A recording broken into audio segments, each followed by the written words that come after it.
Well, this is a great honor. I know, because I was chair of that committee for 20 years. I'd like to thank Dr. Deliski and his committee, and Dr. Sadaloff and the board. This is a really wonderful honor. I'd like to share with you some modeling work that we have done. So let me see if I can open up this. This is a Dell computer. I have never found a farmer in it.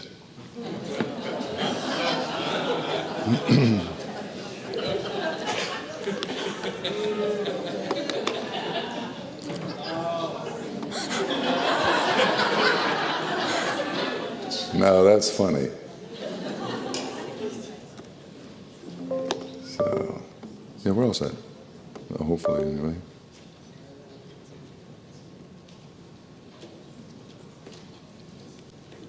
And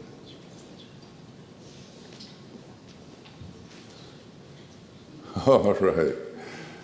Short history of larynx models M1 through M6. And I think that's just funny as it stands, actually.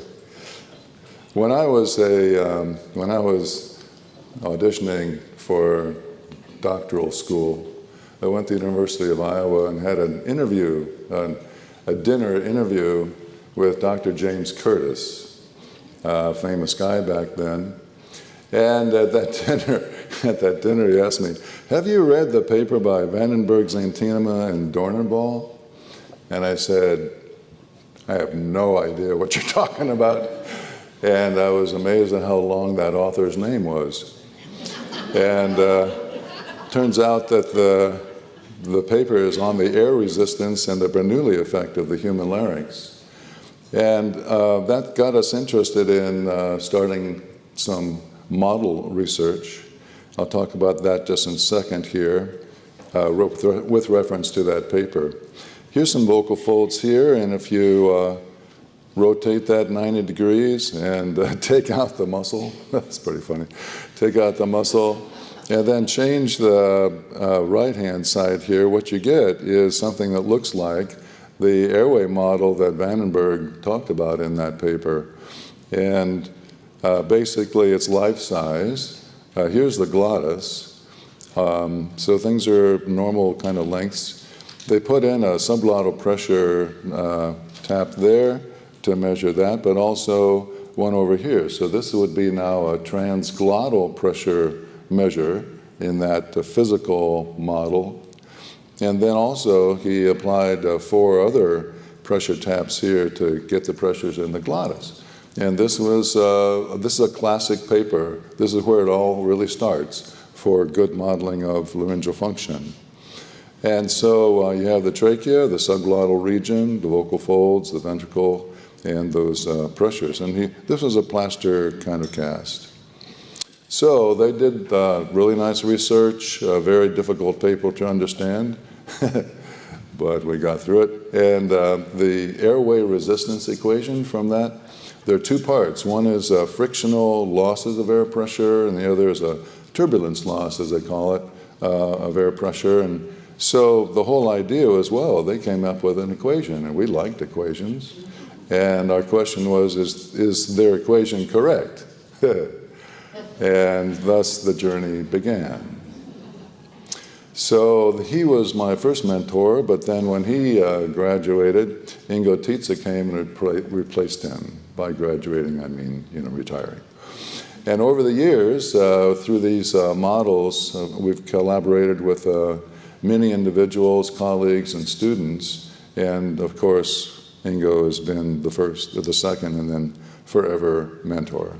Our funding actually started from the Voice Foundation. This is a sizable grant from the Voice Foundation, and then past that, NIH and NIDCD. So here's Model 1 and Model 2. So this was great. I got to sculpt these models out of wax, and the glottis was actually a piece of metal. The 2 are life-size. They're 3-dimensional. You even have arytenoids over here. A false fold, so that was all kind of cool. And they differ a little bit in the size. For example, M1 has a shorter vertical glottis, M2 a little bit longer, M1 has a little shorter diameter, etc. So we wanted to then test the equations. Oh, by the way, here's model M1, made out of this polyester resin business. You melt out the wax eventually. Air flows from the right to left here, and these little tubes here measure the subglottal pressure, supraglottal as well as supraglottal. And I tried actually to measure pressures along the glottis, and that was a failure because of the method. So I don't talk about that much. So in this model, you have airflow that is coming through the model here, and you measure these pressure drops. You measure the flow, actually, with a rotometer, and the pressures are pulled. Don't push pressures unless you really have good seals. You pull the pressure and pull the flow, and by the way, it doesn't matter if you push the flow, push the air, or pull the air. You get the same values, differences in values. So Vandenberg's equation looks like this if you screw it up a little bit, and then Ishizaka and Matsudaira at the same time, about later, 72 here, with their monograph, they came up with two actually better equations, a turbulent equation and a laminar equation, more from fluid mechanics that I was studying at the time. And so now we had three equations to compare these two models with. And flow pressure diagrams, the first model actually fit the laminar equation pretty well, and that was really wonderful. And the second model didn't fit any of the equations well at all. And that's all I'm going to say about that. So this is a very simple model, and I think the glottis changes shape a lot more than just that uniform glottis, etc. So we needed other glottal shapes and more pressure measurements in the glottis. So enter model M3 and M4. So these were built 5 times larger than life size, but if you use certain mathematics, you can make the pressures get back to what the human pressures are. These two models have a divergent glottis, not a uniform glottis, but this divergent glottis. M4 was a much better built model than M3. I sculpted these out of balsa wood, and this is what M4 actually looks like. Here you have one half, the other half out of this polyester resin, and then you have shims here that would separate them to have, so you have 3 different diameters. And this is really cool. Look at all these pressure tabs along the surface here. Each one of these would measure the pressure on the surface. And so you get things like this. This is the outline of the vocal fold with the pressure tabs. And these are the pressures. For example, here, whatever this pressure is here is the tracheal pressure. And that pressure stays for a while, even as this surface converges. And then you have this minimal area, and that's when the pressure drops. But then right around here, for example, you have flow separation from the surface, and when that happens, the pressures stay about the same. So this is actually the data for the smallest diameter, and the middle diameter, and the largest diameter we used. So now we're getting closer to what these pressures should be. Notice that the pressures on the folds here are what push and pull the vocal folds in oscillation. So this is actually very important work. I always thought so. Anyway, but that was still quite simple, and so we really needed more glottal angles, and we needed more glottal diameters, and we needed more pressure locations. So we decided, well, let's design and have somebody else make Model M5. That was important. So here are 2 pages out of the notebook. It's all kind of cool geometry, which I always loved. And here's like a design thing for, here's a divergent vocal fold, here's a convergent vocal fold. Over here are where the pressure taps would be located. And so that's kind of cool. And here's the general equation for the design, for all these different angles, etc. Now the angle, I would say the rounding at the end of the glottis for a convergent glottis is actually very, very important in modeling of any sort. So the more round, actually the sharper this is, the pressure, the positive pressure on this vocal fold will be greater because it goes a little further before the rounding starts. So this is actually a very important concept in vocal fold phonation. Now, soft tissue always has rounding, but this is actually something that was quite important and part of the design. Here's the model. This is a kind of a wind tunnel. We have two vocal folds here. They're made out of plexiglass. These are digitally milled by the University of Iowa group. And by the way, this is under an NIH grant. This whole thing cost $15,000. And so I went into debt and asked Ingo for a raise. No, that makes no sense to say that. So there are pressure taps here, and they go by lines over here to a pressure scanner and to a pressure transducer. It's 7.5 times larger. The larger the size, the more pressure taps you can have, and the more specific you can deal with certain things. The most important thing in this picture is this sign here, do not touch. Okay. We also built false vocal folds because we did some work with Harry Oline, actually, and knew kind of what they should look like then and how far from the true folds, etc. And Meena Agarwal, her dissertation, very meaningful dissertation, dealt with the effect of false vocal folds. In summary, if the false vocal fold gap here, the separation is large, it has no effect on the pressures and flows. If they're too close, it kind of chokes off the airflow, and so the pressures will rise here.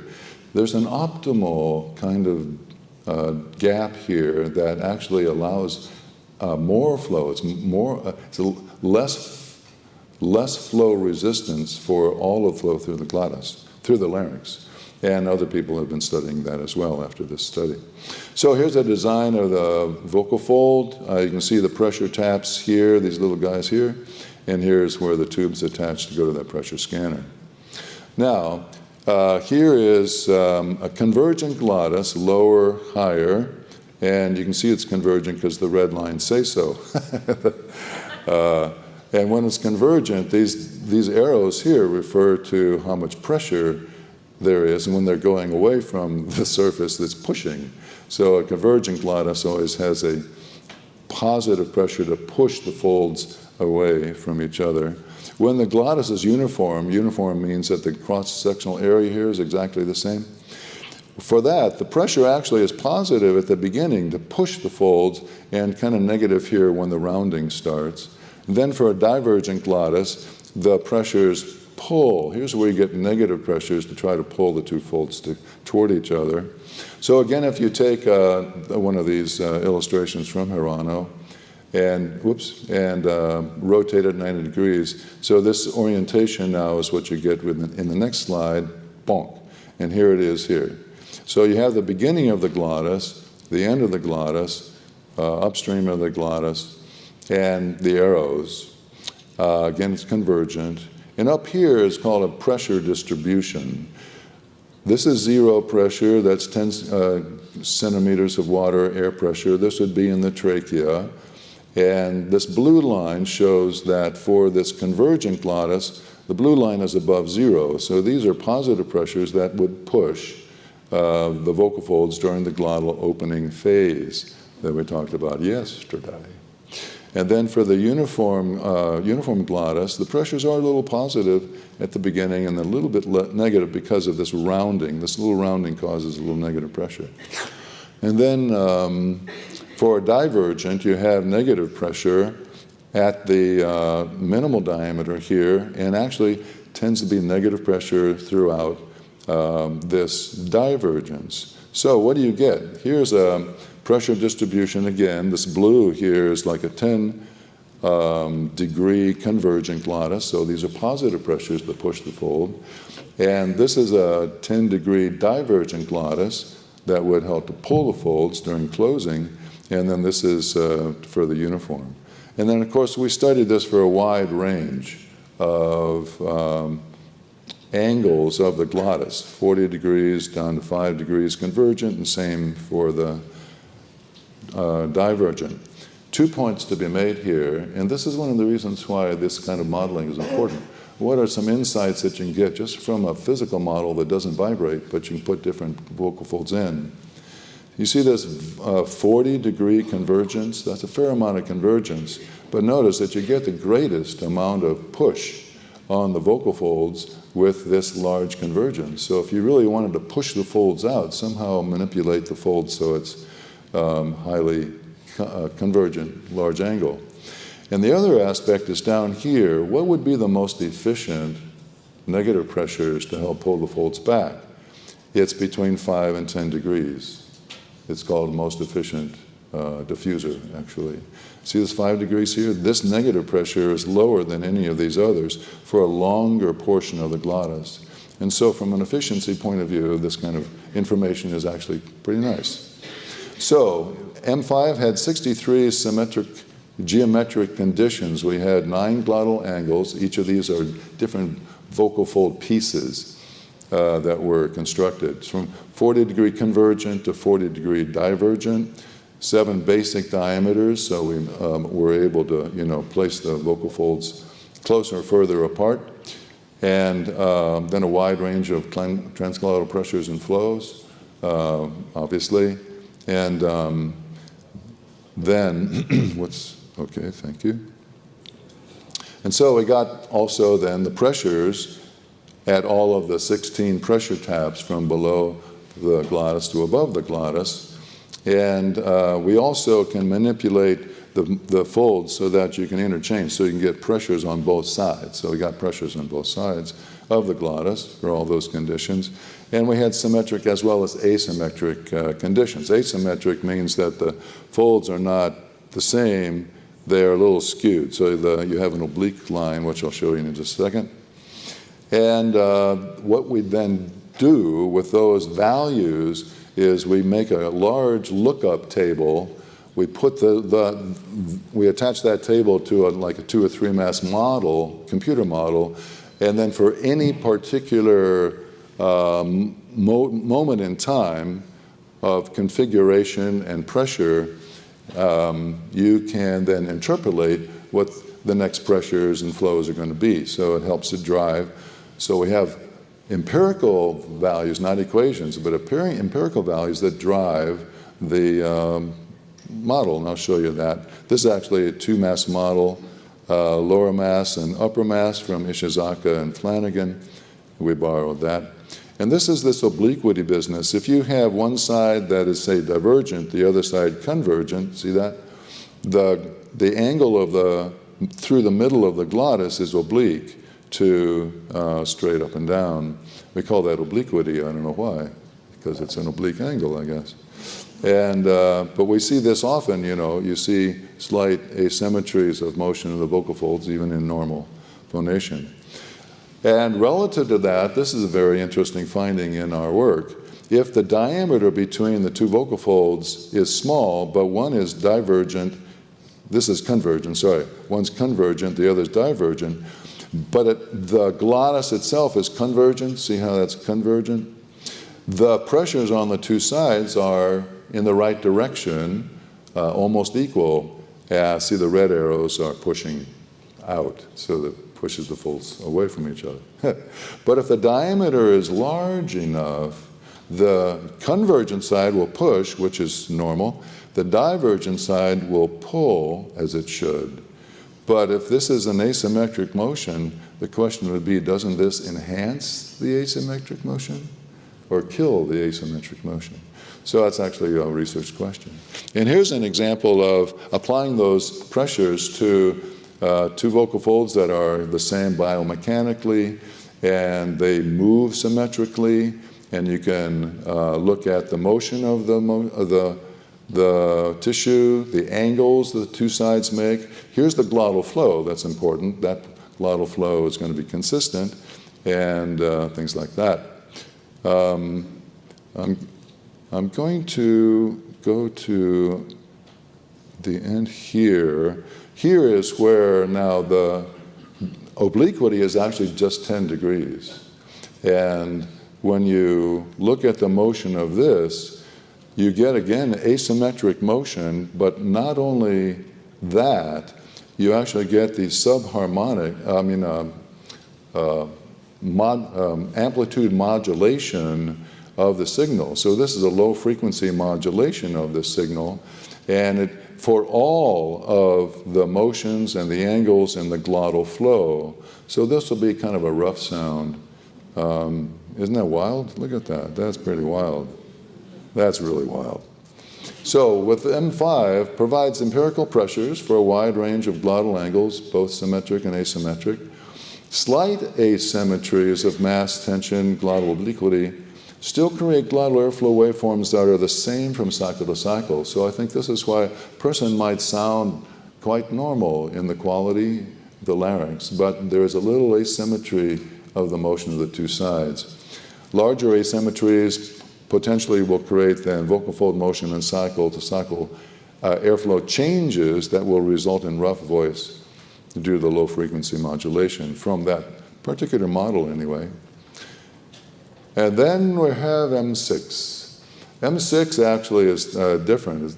The glottis itself looks more normal than kind of this rectangular kind of thing.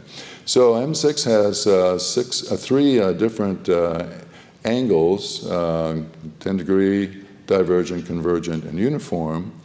And what's really cool, looks like this. And so this looks a little bit more normal, doesn't it? If you look down at the glottis and maximal opening, you know, has that rounded aspect to it. So that design is in this model. And there are 3 lines of pressure taps along the anterior-posterior dimension here, not just down the middle like we had before, but different sections, because we wanted to ask, you know, if you have some weird thing like this, which is no more normal, are the pressures going to be the same or different across along the glottis here, and whether or not you have the arytenoids in the model or not, because this model also can do that. So here's the don't do this at home. There are a lot of pressure taps because of all those things I just said. That's pretty weird. Longer wind tunnel, things like that. So the interesting finding, the pressures are nearly the same along the curved glottis, within about 5%. So that was kind of cool. With or without the arytenoid cartilages. I always thought, you know, the arytenoid cartilages, hello there, the arytenoid cartilages mean that the flow comes under the arytenoid cartilages if they're closed, you know, and has to shoot forward to meet this other flow coming through the glottis, which is, by the way, over here. I don't know if you get that picture. And so it should actually make that quite different relative flow. But hey, nope, didn't do that in this particular model. And this is really cool. The curved surfaces that I showed you of the glottis create flows, airflows, that converge mid-coronally downstream of the glottis. This is so cool. This is called span-wise vena contracta with axis shifting by Dr. Brucke. And here is, for example, out of this M6, here's a jet. This is like a frontal view. Here's a right vocal fold, left vocal fold. This is a jet that's coming through. And, but if you look at it anterior, posterior, instead of a nice square kind of flow here, there is an angle to it because of those corners. And this is really special from an aeroacoustic point of view. And here's what the looks like from the frontal view, but this is what it looks like from the other view, where now you have that angle there. And by the way, I don't have a picture for it with this, I apologize. But we also put polyps in this M6 as a thesis. And then if you have a polyp here, this flow here has two airflow channels. So they're like two, because they have to bypass the polyps, and the pressures in the glottis change as well. And so what's the aeroacoustic effect of that? So what have we learned? Physical models help understand the air pressures on the surface of the vocal folds that drive the vocal folds into vibration and maintain vibration. These empirical bench modeling efforts that we've had here allow us for control of glottal geometry and pressures and the measurement of surface pressures and airflows through the system. Results from the physical models can be used to test computer models. By the way, so there are all these computational models by great researchers around the world, some of whom are here in this room. And these data are bench data that you can apply to those models to check the veracity of those models. So that's a pretty important aspect of M5 research. Used with computer models, consistent and inconsistent vocal fold motions can be observed and related to disorder, actually. So there's a caution. These kinds of models, these are static. They don't vibrate, but you have different pieces, you get all these values. So the static models like M1 to M6 give geometry, pressure, airflow relationships that are not dynamic, meaning that when you do have, in the real world, this dynamic aspects, you have like, for example, one aspect is where does the flow separate from the glottis? That makes a difference relative to pressures. And so when it's dynamic, those locations shift a little bit. They'll shift a little bit north. And so that's just one aspect of when you throw dynamics in, you have to be a little clever. So thank you very much for your attention.